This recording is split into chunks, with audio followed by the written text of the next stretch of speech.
Madame, monsieur, bonjour. Après de très belles prestations, Matvei Safonov est blessé pour un mois et sera donc absent. Nous y reviendrons dans cette édition à la une aujourd'hui. De très bonnes nouvelles concernant les Français en sport d'hiver, mais également la Coupe de France avec l'entrée des clubs de Ligue 1 dès ce soir et tout au long du week-end. Le casque sur les oreilles, le volume au maximum, un verre à la main, l'œil du sport, c'est parti. Après avoir enchaîné quatre très belles prestations, le gardien russe du Paris Saint-Germain, Matvei Safonov, passera par l'infirmerie.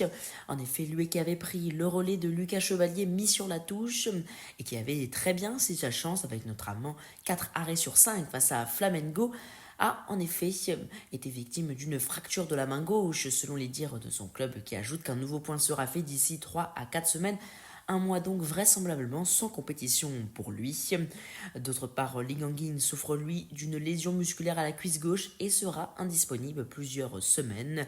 William Pacho est de son côté mis au repos et ne participera pas au 32e de finale de la Coupe de France contre le Vendée Fontenay Foot. Nous y reviendrons dans cette édition.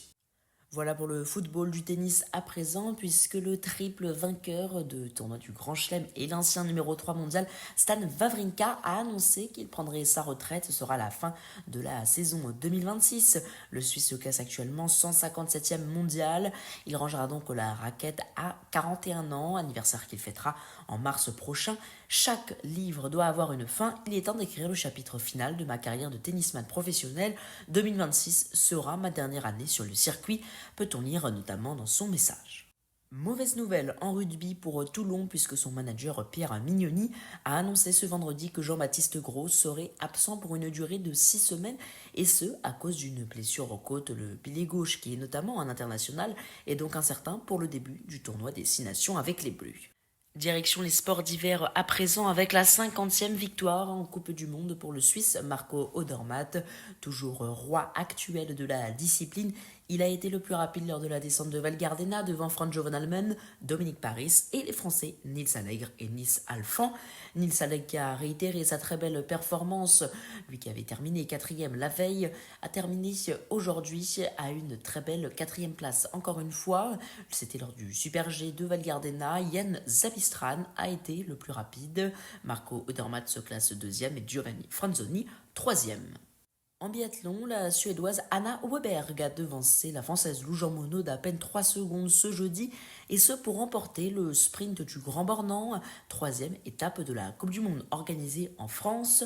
Cependant, aujourd'hui, Lou Jean Monod a vaincu quelques démons à domicile et s'est offert un podium sur le sprint avant un week-end au Savoyard où elle peut se libérer. La poursuite samedi et la Mastart prévue dimanche. Les sports auto à présent avec une très triste nouvelle, puisque nous avons appris le décès de l'ancien pilote états-unien NASCAR Gref Biffle.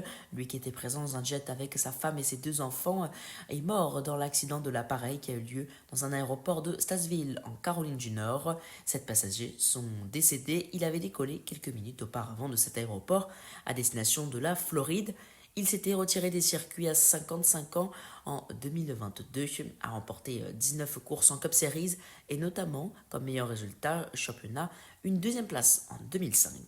Du cyclisme à présent, le vainqueur du Tour de France 2010, le Luxembourgeois Andy Schleck, a été désigné ce jeudi manager adjoint de l'équipe Lidl Trek, émanation de la formation Léopard Trek créée par son frère Franck en 2011.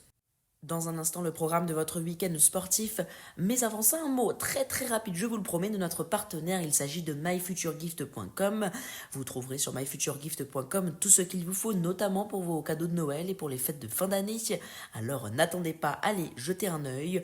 Promis, les prix sont bas et les cadeaux toujours très sympathiques.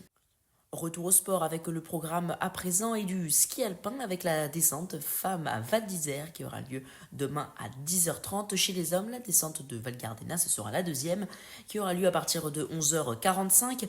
Mais ce week-end marque surtout l'entrée des clubs de Ligue 1 en Coupe de France. Plusieurs rencontres à vous signaler. Avranches-Brest ce soir à 20h45. Également, Issy-Croix-Reims à la même heure. À suivre Lens-Frény-Oyouille à 21h. L'un des petits poussés, Biesheim, accueille le FC Metz à 15h30 demain. Le Lusitano Samor accueille le LOSC. Toulouse se déplacera sur la pelouse du Lyon La Duchère à 18h également demain. En 21h, Fontenay accueillera le Paris Saint-Germain. Ce sera la grosse affiche pour les joueurs du Fontenay Football Club. Et enfin dimanche, un petit choc avec Auxerre qui accueille l'AS Monaco à 14h45. Nice accueille Saint-Etienne à la même heure. À suivre également Bourg-en-Bresse, Marseille, Strasbourg, Dunkerque, mais aussi Le Havre, Amiens. Et en clôture, Lyon, Saint-Cyr, Collonges à 21h. Voilà, vous savez maintenant tout. Merci beaucoup d'avoir suivi cette nouvelle édition de L'Œil du Sport. N'hésitez pas à nous retrouver notamment sur Instagram pour ne rien louper. Et puis, mettez un pouce, abonnez-vous et partagez L'Œil du Sport tout autour de vous. Ça prend quelques secondes et pourtant pour nous, ça change tout. Merci beaucoup. Je vous donne rendez-vous dimanche soir pour un nouveau point sur l'actualité sportive.